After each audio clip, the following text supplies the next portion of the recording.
La guerre en Afghanistan, un cessez-le-feu entre rivaux islamistes est intervenu, c'est du moins ce qu'affirme le gouvernement pakistanais.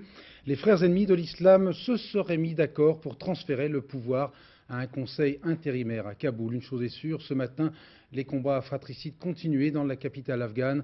Reportage de nos envoyés spéciaux à Kaboul, Jérôme Bonny, Jean-François Hoffman.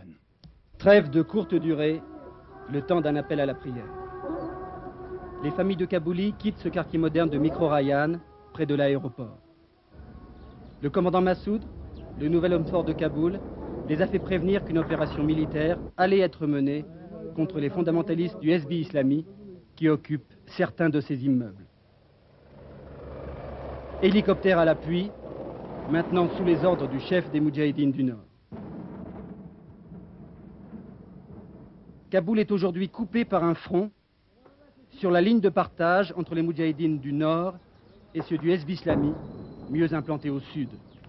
Les hommes de Massoud ont repris hier cette position, au nord, qui surplombe l'aéroport de Kaboul, d'où décollent des MiG, aujourd'hui sous les ordres de Massoud. De ce point élevé, ils pilonnent à la DCA la colline d'en face, au sud, occupée par le Hezbi Islami. Échange de tirs d'artillerie par-dessus la capitale afghane. Allahu Akbar, crient les artilleurs, Dieu est grand. Pourtant, ils ne font plus la djihad, la guerre sainte, car ils se battent contre d'autres moudjahidines, les hommes de Gulbuddin. Nous ne nous battons pas, nous sommes pour la paix et l'unité.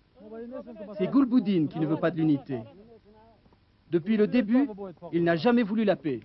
Entre deux feux, les habitants ne peuvent plus faire soigner leurs malades ni leurs blessés. C'est aujourd'hui le 14e anniversaire de la révolution d'avril qui amena les communistes au pouvoir. 14 ans de guerre, les enfants n'ont rien connu d'autre. La résignation afghane fait place à la colère. Nous rejetons ces combats stupides qui n'ont aucun sens. Des milliers de gens sont déjà morts et enterrés. Personne ne nous aide. Les Kaboulis croyaient la guerre enfin terminée. En fait, avec l'arrivée des Moudjahidines, la guerre est entrée dans Kaboul. Et encore une fois, ce sont les populations civiles qui font les frais des intolérances et des dogmatismes.